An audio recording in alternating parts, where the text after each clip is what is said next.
transmita confiança. Ao pensar em oradores famosos, Donald Trump não é o primeiro nome que vem à cabeça. O estadista romano Cícero é frequentemente citado como um dos maiores oradores de todos os tempos. Ele dizia que falar em público era a forma mais elevada de atividade intelectual e acreditava que bons oradores deveriam se expressar com sabedoria e eloquência, de forma planejada e grandiosa. Nessa mesma linha, figuras como Abraham Lincoln e Winston Churchill foram elogiadas por sua argumentação clara e lógica, por pensamentos poderosos e ideias bem fundamentadas. Trump não se encaixa nessa categoria. Suas frases, em geral, são gramaticalmente desajeitadas, repetitivas e cheias de expressões simplistas. Veja seus comentários ao anunciar sua campanha presidencial: "Vou construir um grande muro, e ninguém constrói um muro melhor do que eu, acredite. E vou construir de modo muito barato. Nosso país está com sérios problemas", continuou. "Não temos mais vitórias. Tínhamos vitórias, mas não temos. Quando foi a última vez que alguém nos viu derrotando, digamos, a China, em um acordo comercial? Eu derroto a China o tempo todo. O tempo todo." Não surpreende que esse discurso tenha sido recebido com escárnio generalizado. As pessoas o criticaram por ser simplista, a revista Time o chamou de vazio e outros riram e o acusaram de fanfarronice. Menos de um ano depois, Trump foi eleito presidente dos Estados Unidos. O estilo de falar de Trump está muito longe do que se chama de eloquente. Seu jeito hesitante, muitas vezes incoerente, é repleto de pensamentos desconexos, pausas e recomeços, e uma série de tropeços. Mas, ame ou odeie-o, Trump é um grande vendedor. Ele é convincente, persuasivo e incrivelmente impactante na hora de motivar o público a agir. Então, como é que ele faz isso? Para entender o que torna o estilo de fala de Trump tão eficaz, é válido partir de um ponto bem distinto. E ele fica em um pequeno tribunal no condado de Durham, Carolina do Norte. Falando com poder. Mesmo quem nunca esteve em um tribunal provavelmente já viu um na televisão. Advogados de ambos os lados, ao redor de grandes mesas de madeira. Testemunhas jurando dizer a verdade, toda a verdade e nada além da verdade. E um juiz, vestindo uma toga preta, sentado a uma mesa mais alta, presidindo solenemente os procedimentos. O tribunal é um lugar onde a linguagem é muito importante. É impossível voltar no tempo, portanto as palavras são usadas para comunicar os fatos. Elas expressam o que aconteceu, quem fez o que, quando e onde um suspeito ou indivíduo-chave estava em um determinado momento. Palavras definem culpa e inocência. Quem vai para a cadeia e quem é libertado. Quem é responsável e quem não é. No início dos anos 1980, o antropólogo William O. Barr se perguntou se o estilo de apresentação tinha impacto nas decisões judiciais. Se, além do que era dito, a forma como era dito podia ser igualmente relevante. O senso comum dizia que o conteúdo era a única coisa que importava.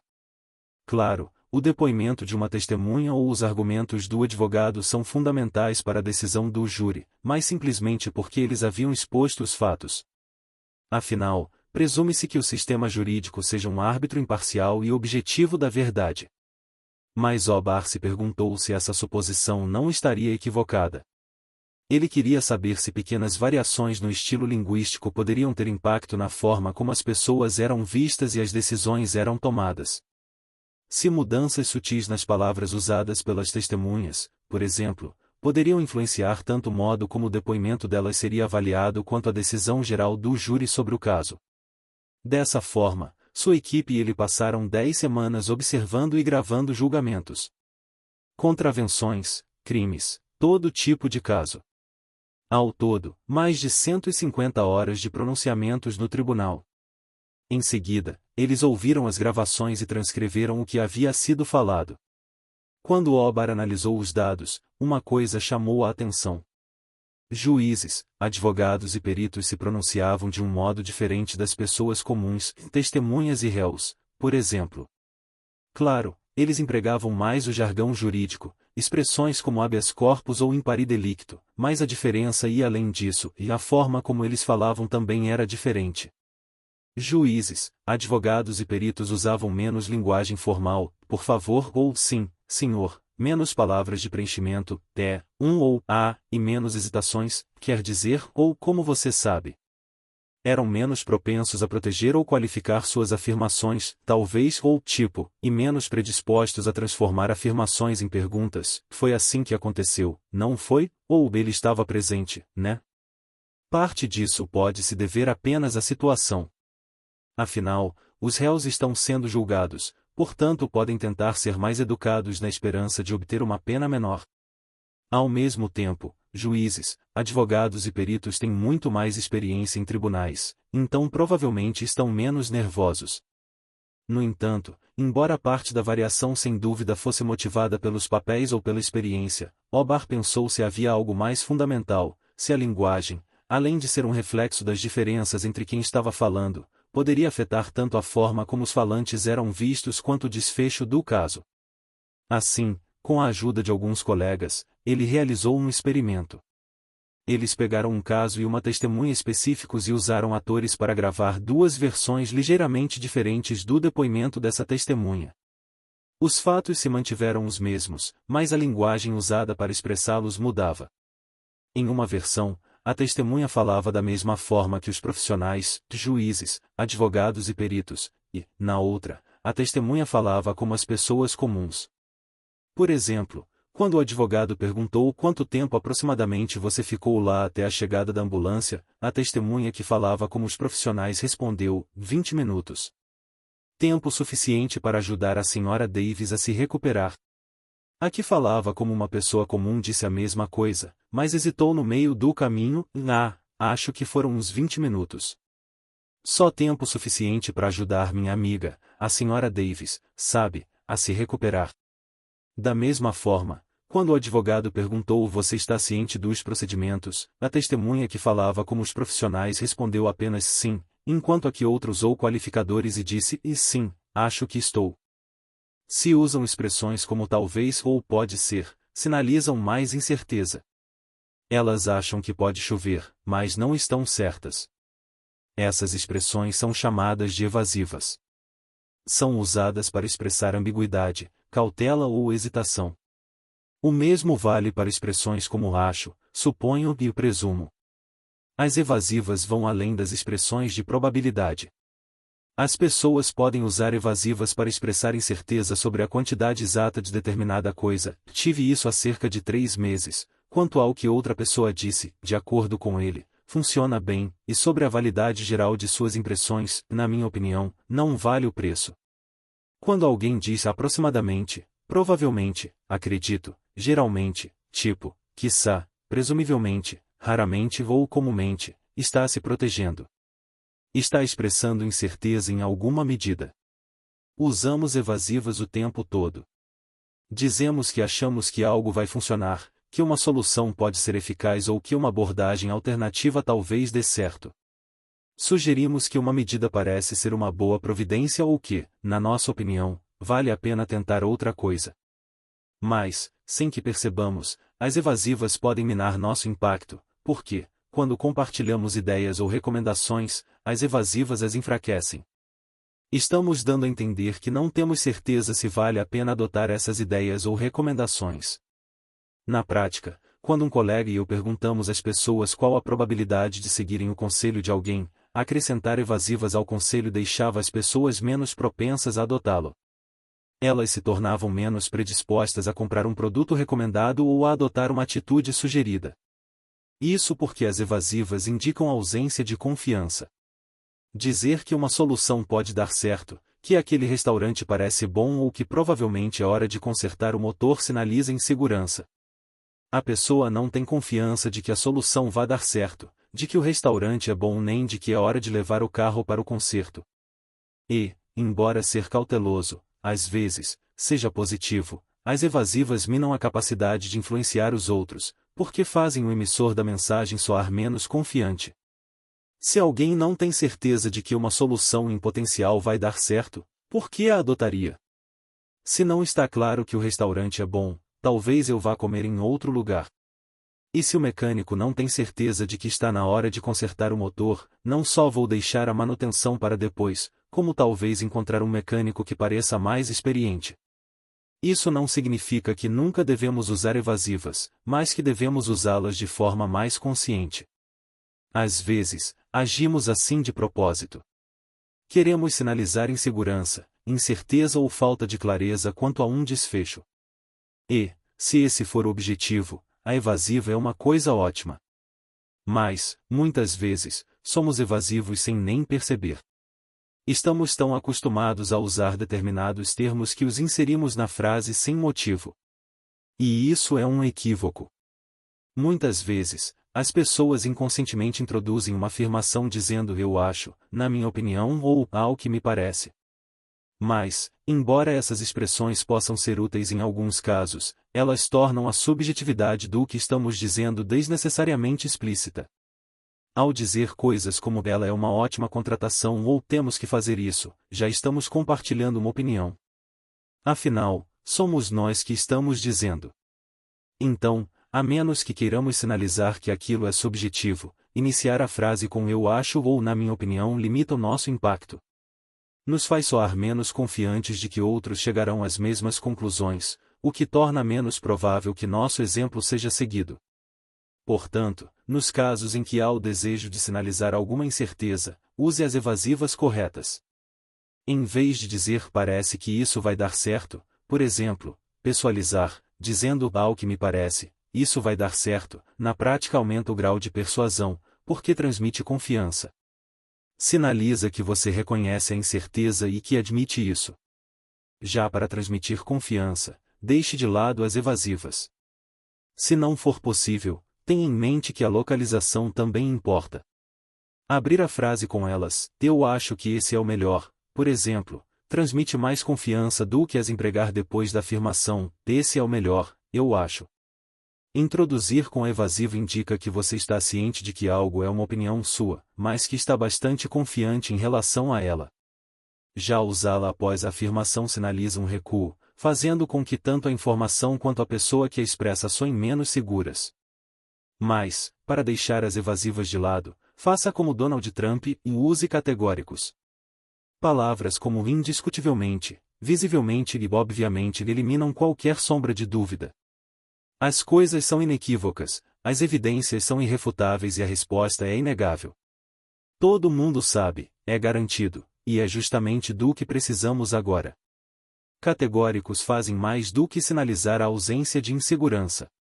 Eles sugerem que as coisas estão 110% claras.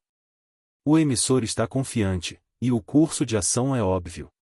Isso faz com que os receptores fiquem mais propensos a segui-lo, qualquer que seja a sugestão. Não hesitar.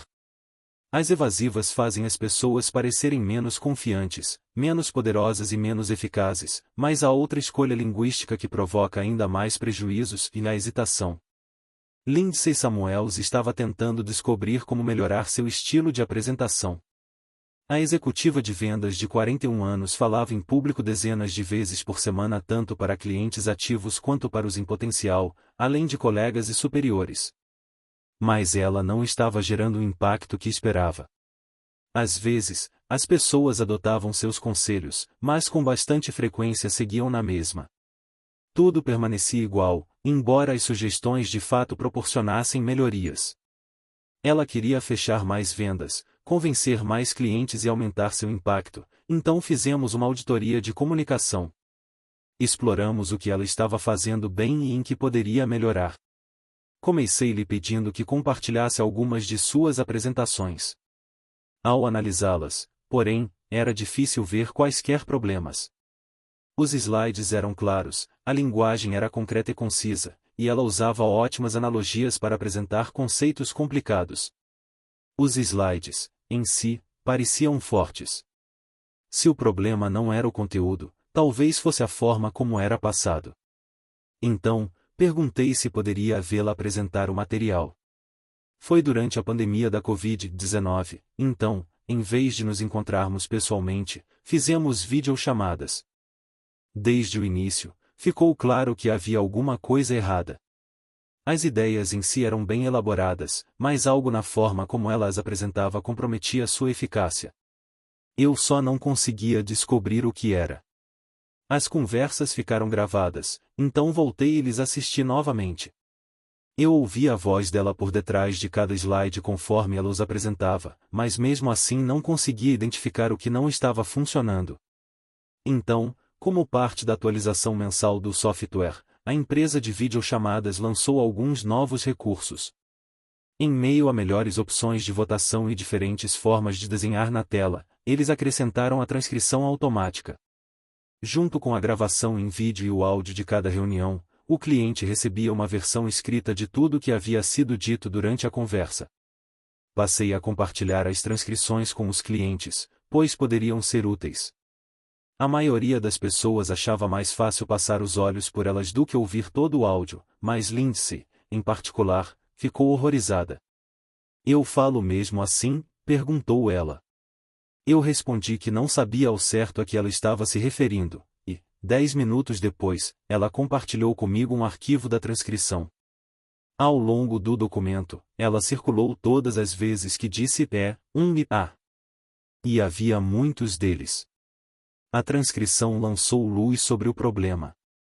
Nas semanas seguintes, Lindsay agiu para eliminar a hesitação de suas apresentações.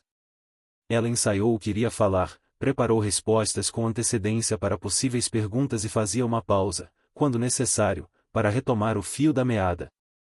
E deu certo. Ao usar menos uns e ais, as apresentações se tornaram mais potentes. No mês seguinte, por exemplo, o número de clientes convertidos foi 1/3 maior. Cortar as palavras de preenchimento transformou Lindsay em uma comunicadora mais eficaz. Na comunicação do dia a dia, a maioria de nós diz com frequência coisas como e a. É um tique verbal comum, que usamos quando estamos organizando nossas ideias ou pensando no que dizer a seguir. Expressões como tipo, sabe, quer dizer, e daí também costumam ter função semelhante. E é um recurso ao qual é fácil recorrer. Mas, embora auxiliem uma vez ou outra, quando usadas com muita frequência essas hesitações ou palavras de preenchimento podem enfraquecer tudo o que está sendo dito. Imagine que alguém comece uma apresentação importante dizendo, acho que o que vou dizer aqui, é de fato fundamental. Que conclusão você tiraria sobre essa pessoa e o que ela vai falar? Ela soaria perspicaz e equilibrada, ou ansiosa e despreparada? Que confiança você teria na recomendação dela? Você faria algo que ela sugerisse? Provavelmente, não. Inclusive, pesquisas mostram que as hesitações são ainda mais prejudiciais do que as evasivas. Elas imprimem uma imagem de pouco poder e autoridade e as tornam menos eficazes na hora de transmitir o conteúdo que tentam comunicar. Quando alguém diz ou com muita frequência, é um sinal de que não sabe do que está falando. Que não é de fato um especialista. Na verdade, a hesitação pode ter um impacto ainda maior do que as credenciais da pessoa. Em um estudo, os alunos ouviram gravações de discursos de abertura de uma disciplina. O pesquisador queria saber como a linguagem moldava as impressões, então alguns alunos ouviram um áudio em que o professor hesitava algumas vezes. Ele dizia ou de 5 a 7 vezes ao longo da apresentação. Na gravação apresentada a outros alunos, o professor não hesitou. Em ambos os casos, o conteúdo era idêntico. Além do que o docente dizia, porém, o estudo também manipulou a forma como ele era descrito. Alguns alunos foram informados de que ele tinha um status relativamente alto, um catedrático, enquanto outros foram informados de que ele tinha um status inferior, um aluno de pós-graduação. No que tange a exposição de ideias, nossa tendência é dar muito valor ao status. Em uma reunião, por exemplo, presumimos que os participantes estarão mais propensos a escutar se for o chefe falando, em comparação a um subordinado. Ou que a mesma ideia terá maior impacto se alguém de status mais alto a trouxer à tona. E isso está parcialmente certo. O status importa. Às vezes. Quando os alunos acreditaram estar ouvindo um professor de status elevado, consideraram-no um apresentador mais forte e dinâmico. Mas o que o orador disse importou muito mais. Hesitar é prejudicial. Os professores que hesitavam foram vistos como menos inteligentes, mal informados e menos qualificados. Os alunos acharam que eles tinham menos experiência e lhes atribuíram um status inferior, independentemente de qual fosse sua posição. Na verdade, um professor de status inferior que não hesitava era visto de forma mais positiva do que um professor de status superior que o fazia. O estilo superava o status. Portanto, não hesite. Um lá ou um de vez em quando não é o fim do mundo. Podem sinalizar que estamos refletindo ou que ainda não concluímos o que temos a dizer. Mas hesitar com muita frequência provoca danos à nossa eficácia. Transmitem a imagem de indecisão e insegurança, e essa ausência de segurança prejudica a confiança que as pessoas terão em nós e nas nossas opiniões. Muitas vezes, usamos as hesitações para preencher o espaço da conversa. Começamos a falar antes de saber o que queremos dizer, então temos que lançar um lá ou um em algum momento enquanto pensamos no que será dito. Inclusive, é por isso que essas interjeições costumam ser chamadas de preenchimentos. Algo similar ocorre com os chamados marcadores conversacionais, tal como na frase "está frio", não é? Transformar uma afirmação em uma pergunta sugere que a pessoa não está certa de seus pontos de vista e as torna menos persuasivas. Mas esperar antes de falar pode reduzir a necessidade de hesitações. Isso nos dá tempo para pensar no que dizer e nos faz parecer mais competentes. E a pausa traz outros benefícios também. Estudos que meus colegas e eu conduzimos mostraram que dar uma pausa faz com que os locutores sejam vistos de forma mais positiva. Isso não só dá ao público tempo para processar o que foi dito, como também os estimula a responder com indicadores verbais curtos de concordância, por exemplo, sim, ou ok, o que os levou a gostar mais do falante de modo geral. Portanto, em vez de dizer ou faça uma pequena pausa. As pessoas vão enxergá-lo de forma mais positiva, e terão maior probabilidade de seguir suas sugestões. De modo geral, a pesquisa sobre evasivas e hesitações tem implicações claras. Vai fazer uma grande apresentação? Uma proposta de vendas importante? Substitua palavras, frases ou ações que sinalizam insegurança por uma linguagem que transmita convicção. Quando alguém diz que uma solução é óbvia ou que os resultados são inequívocos, isso emana confiança. Sugere que, em vez de estar simplesmente compartilhando uma opinião, a pessoa está compartilhando uma verdade sobre o mundo. E, em consequência disso, é mais provável que outras pessoas embarquem. Transformar pretérito em presente. Deixar de lado as evasivas e as hesitações é uma forma de falar com confiança, mas, na verdade, existe uma abordagem ainda mais sutil. Pessoas compartilham opiniões o tempo todo. Elas falam sobre produtos de que gostam, filmes que odiaram, férias que adoraram. Elas dizem que um aspirador de pó funciona bem, um filme é chato ou que uma praia tem o melhor pôr do sol. Ao analisar essas informações, tendemos a nos concentrar nos substantivos, adjetivos e advérbios.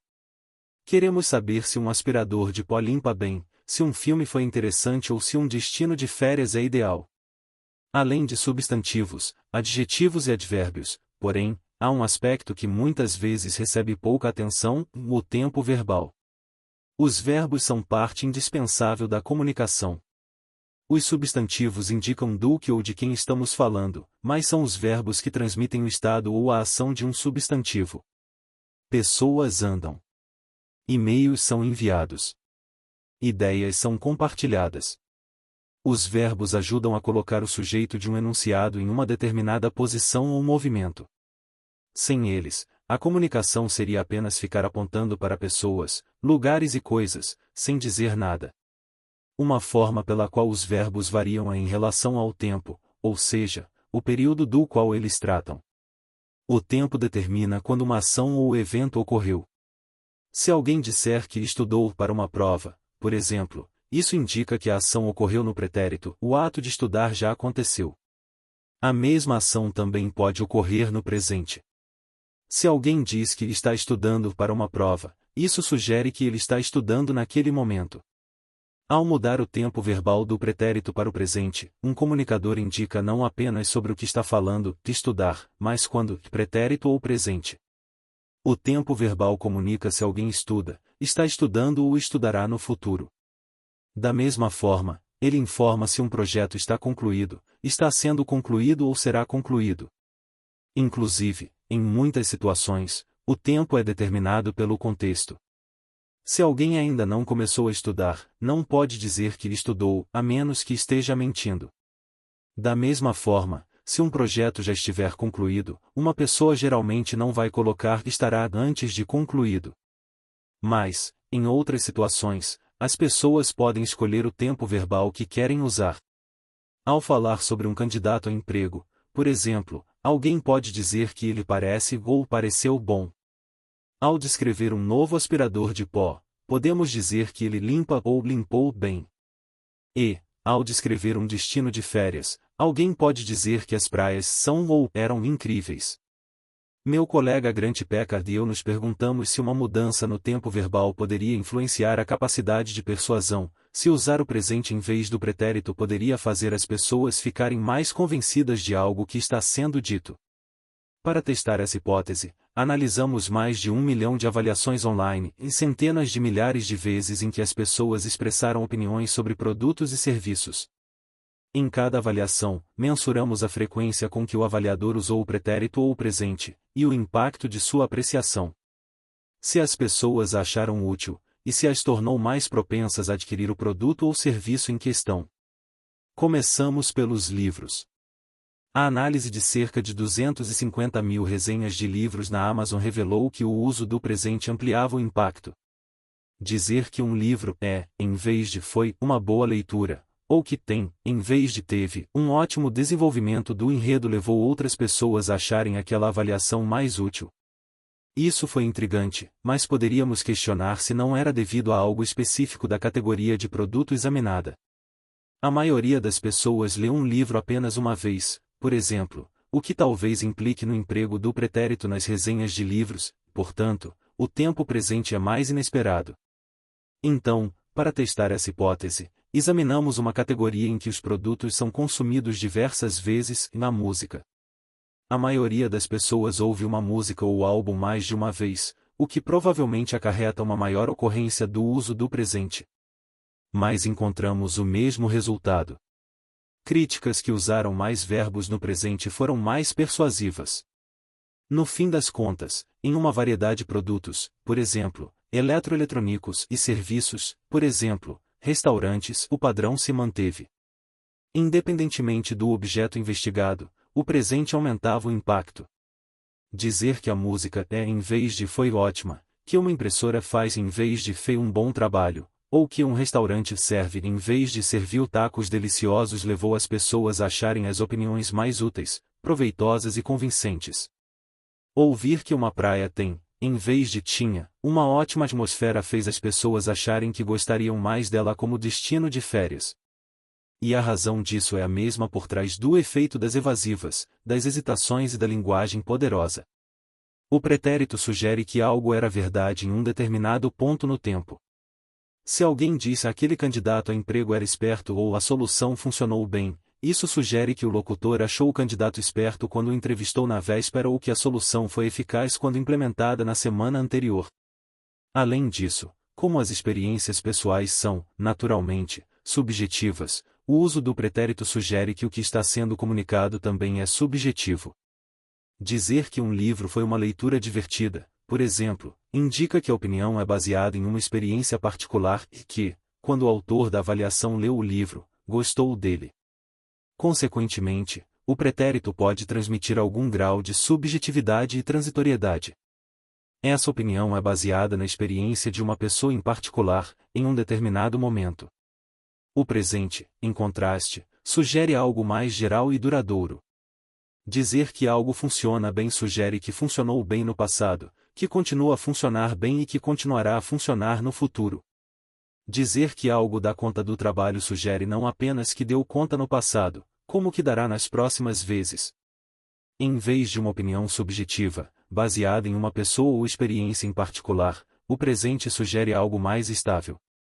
Para além das pessoas e do tempo, é algo que sempre será verdade. Não apenas a experiência prévia de uma pessoa, outras terão uma experiência semelhante no futuro. Isso está relacionado ao debate sobre substantivo e verbo no capítulo 1. Em vez de dizer que alguém corre, dizer que é um corredor sugere algo mais fundamental, que há um grau de permanência ou estabilidade na atividade. E é possível expandir essa ideia ao uso do presente, comparado a dizer que algo era bom. Dizer que é bom sugere que a característica é inerente ao objeto em questão. Consequentemente, o emprego do presente amplia o impacto porque muda a visão do público a respeito do que é compartilhado. Em vez de uma opinião pessoal baseada em uma experiência limitada, o presente sugere que os comunicadores têm confiança suficiente para fazer uma afirmação geral sobre o estado do mundo. Não se trata apenas de como algo foi, mas de como é e de como será.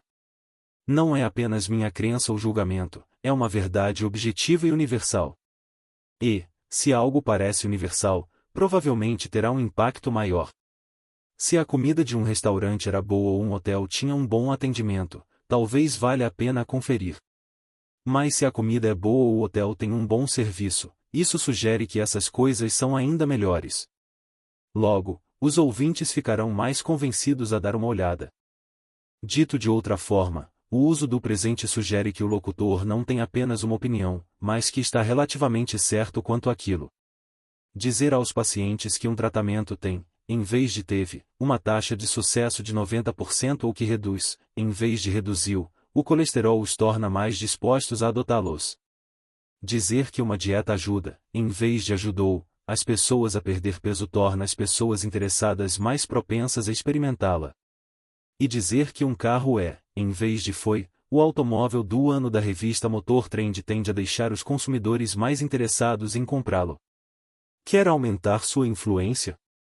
Ao apresentar os resultados de um grande projeto, fale sobre o que você vê, e não sobre o que viu. Fale sobre como as pessoas estão fazendo algo, não sobre como estavam fazendo.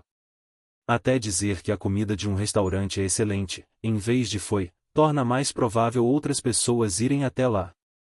Transformar pretérito em presente faz os outros ficarem mais propensos a ouvir o que temos a dizer. Saber quando expressar dúvida. Até aqui, falamos sobre diferentes maneiras de transmitir confiança, deixando de lado evasivas hesitações, usando categóricos e transformando o pretérito em presente. Mas, embora falar com poder possa nos fazer parecer mais seguros e aumentar a chance de as pessoas adotarem nossas sugestões, há algumas situações em que ser cauteloso é de fato mais eficaz. O Dia de Ação de Graças é um momento especial nos Estados Unidos. Pessoas de todo o país se reúnem para passar um tempo com parentes e amigos, comer bem e agradecer por todas as coisas boas que aconteceram no ano que passou. Mas, em meio a tradições, desfiles e perus assados, nos últimos tempos, o Dia de Ação de Graças tem sido acompanhado pela discórdia. Os norte-americanos estão mais polarizados politicamente do que nunca, e, apesar de muitas vezes estarmos rodeados de pessoas com as quais concordamos, encontrar a família significa sair dessa bolha. Ficar cara a cara com alguém de quem você discorda veementemente. Muitas famílias combinam de não falar sobre política, mas sempre alguém traz o assunto à tona. Alguém perdeu o emprego, teve problemas para usufruir do seguro ou está preocupado com a economia, e as pessoas que eles culpam por esses problemas podem ser bem diferentes de quem nós achamos ser o culpado. Uma conversa educada pode rapidamente se transformar em um bate-boca acirrado. Em vez de entrar em uma discussão aos berros com o maluco do tio Lowe na sala, será que existe uma forma de ter uma conversa mais civilizada? E, talvez, até fazer o outro mudar ligeiramente de ideia? Alguns anos atrás, pesquisadores da Universidade Carnegie Mellon recrutaram centenas de pessoas para debater temas controversos, 8 assuntos polarizadores como a legalização do aborto, o emprego de ações afirmativas no acesso ao ensino superior e a permanência legal, no país, de imigrantes sem documentos que cumprissem determinados requisitos. Questões sobre as quais pessoas têm pontos de vista muito distintos. Foi pedido a alguns dos participantes que escrevessem mensagens convincentes que persuadissem outros indivíduos a mudarem de ideia. No caso do aborto, por exemplo, um participante contrário à legalização escreveu que diversos fatores podem pressionar uma mulher a fazer um aborto, e que um aborto é provavelmente uma das decisões mais sérias que uma pessoa pode tomar, porque envolve tirar uma vida. Outras pessoas foram convidadas apenas como ouvintes. Depois de informar suas posturas preexistentes em relação a várias questões, por exemplo, se eram contra ou a favor da legalização do aborto, elas leram uma mensagem persuasiva que outra pessoa havia escrito e observaram se aquilo as havia feito mudar de ideia. É importante ressaltar que, antes de ler o apelo persuasivo, alguns participantes leram uma breve nota em que o suposto persuasor expressava dúvidas sobre a própria opinião. Na nota, o autor dizia que, embora acreditasse ter refletido cuidadosamente sobre o assunto, não estava completamente convencido de que tinha razão. Se a certeza é sempre convincente, tal expressão de dúvida deveria reduzir o poder de influência. Afinal, é difícil sermos persuadidos de algo se o outro lado não tem convicção. Mas, nesse contexto, descobriu-se que ocorreu justamente o oposto. Expressar dúvida sobre uma questão controversa aumentou o poder de persuasão. Entre as pessoas que já tinham crenças fortes, ouvir alguém dizer que não tinha certeza sobre a própria opinião as estimulou a seguir o mesmo caminho.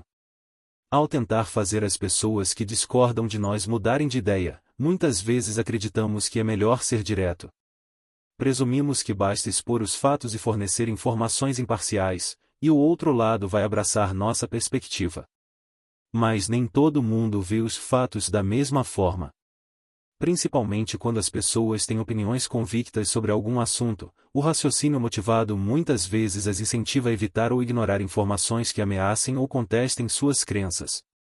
Em consequência, ao tentar conquistar o outro lado, ser direto demais pode sair pela culatra, fazendo o interlocutor ficar ainda mais convencido da opinião inicial. Inclusive, em vez de serem convincentes, as mensagens persuasivas acabaram por levar uma boa parcela dos participantes do estudo a mudar de ideia no sentido oposto. Em certo sentido, a persuasão pode ser dividida em duas etapas. A segunda é quando as pessoas analisam as opiniões de outra pessoa ou as informações por ela fornecidas e decidem se ajustam às próprias crenças. Mas, antes de chegar lá, elas precisam primeiro decidir o quão receptivas serão. Se devem ou não ouvir, antes de qualquer coisa. As pessoas têm um radar antipersuasão, um sistema de defesa que dispara quando alguém está tentando convencê-las. Quanto mais algo ou alguém discorda delas, menor é a probabilidade de que elas escutem. Assim, uma das razões pelas quais a mudança é tão difícil é que as pessoas não estão sequer dispostas a analisar informações que vão de encontro às suas crenças. Como resultado, ao lidar com pontos de vista contrários, ser um pouco indireto pode ser mais eficaz. Em vez de começar pelas informações, comece estimulando as pessoas a serem mais abertas e receptivas. É por isso que expressar dúvida pode ajudar. Mostrar que estamos em conflito ou incertos nos faz parecer menos ameaçadores. Expressar dúvidas sobre o próprio ponto de vista é admitir que as crenças conflitantes são válidas, fazendo com que o outro lado se sinta legitimado e mais disposto a ouvir. Isso sinaliza que a questão é complexa ou tem nuances, o que aumenta a receptividade. A incerteza indica uma abertura a outras perspectivas. 9 Portanto, expressar dúvida pode ser mais persuasivo, especialmente quando as questões são controversas ou as pessoas estão entrincheiradas. A cobertura científica da imprensa, por exemplo, muitas vezes trata resultados de pesquisas como mais verdadeiros do que realmente são. Matérias de primeira página falam que tomar café aumenta o risco de câncer de pâncreas ou que curtos períodos de exercício são mais eficazes do que períodos mais extensos. Embora alegações como essas rendam ótimas manchetes, elas geralmente são seguidas por artigos que afirmam justamente o oposto, publicados meses ou anos depois. Isso não só deixa o público confuso, como reduz a confiança na própria ciência. Embora algumas pessoas digam que as evasivas reduziriam a credibilidade de cientistas e jornalistas, esse não é o caso. Informar ou admitir as limitações do estudo, na verdade, leva os leitores a ver cientistas e jornalistas como mais confiáveis. Quando as pessoas sabem que algo é impreciso, fingir que não é pode ir de mal a pior. Soa como excesso de confiança ou delírio, e prejudica nossa capacidade de persuasão. Portanto, em situações assim, a melhor atitude pode ser expressar dúvida. Transformar afirmações em perguntas, por exemplo, é uma ótima forma de obter feedback. Mostra que, em vez de sermos dogmáticos, estamos abertos e pedimos ativamente as opiniões ou a participação de terceiros no processo. Claro, temos uma opinião, mas também estamos interessados em ouvir o que os outros têm a dizer. O mesmo vale para evasivas e outras formas de expressão hesitantes. Palavras como talvez, poderia e possivelmente são, sem dúvida, um pouco vagas e ambíguas. Analistas de inteligência, por exemplo, são estimulados a evitar tais termos em seus relatórios, porque podem gerar interpretações equivocadas. No entanto, apesar de essas palavras sugerirem que algo é incerto, essa incerteza nem sempre é algo ruim, principalmente quando queremos ter cuidado e não ir além do que sabemos com precisão. Dizer que os resultados do estudo sugerem, em vez de comprovam, que X provoca Y, indica que pode existir uma relação, mas que ela não está 100% confirmada. Contanto que esse seja o objetivo, a linguagem da incerteza pode ser bastante eficaz à comunicação. Fazendo mágica. Palavras fazem mais do que apenas transmitir fatos e opiniões. Elas sinalizam o quanto os comunicadores confiam nos fatos e nas opiniões que expressam. Consequentemente, as palavras influenciam a forma como somos vistos e o impacto do que falamos. Quer ser percebido de forma positiva? Aumentar seu impacto? 1. Deixe de lado as evasivas. Quando o objetivo é transmitir confiança, evite palavras e expressões como talvez, poderia e na minha opinião, que sugerem que tanto a mensagem quanto o mensageiro são incertos. 2. Use categóricos. Em vez de evasivas, use categóricos. Palavras como indiscutivelmente, visivelmente e obviamente, que sugerem que o enunciado não é uma mera opinião e é uma verdade irrefutável. 3. Não hesite, uns e as são parte natural do discurso, mas o excesso deles pode minar a confiança das pessoas em nós e em nossa mensagem. Portanto, elimine os preenchimentos. Para reduzir a hesitação, ensaie de antemão o que vai dizer ou faça uma pausa para pôr as ideias em ordem quando necessário. 4. Transforme pretérito em presente. Usar o tempo presente pode transmitir confiança e aumentar o poder persuasivo. Portanto, para sinalizar certeza, em vez de usar o pretérito adorei esse livro, use o presente adoro esse livro. 5. Saiba quando expressar dúvida. Embora imprimir segurança seja muitas vezes benéfico, se quisermos mostrar que temos a mente aberta, que somos receptivos a pontos de vista opostos ou que estamos cientes das nuances, expressar dúvida pode ajudar. Ao empregar a linguagem da confiança, podemos sinalizar nossa experiência, mostrar nossa abertura a pontos de vista opostos e incentivar outras pessoas a concordar com o que estamos sugerindo. Até aqui, falamos sobre 2 tipos de palavras mágicas. Palavras que ativam a identidade e a autonomia, e palavras que transmitem confiança. A seguir, vamos abordar um terceiro tipo de palavras mágicas, aquelas que nos ajudam a fazer as perguntas certas.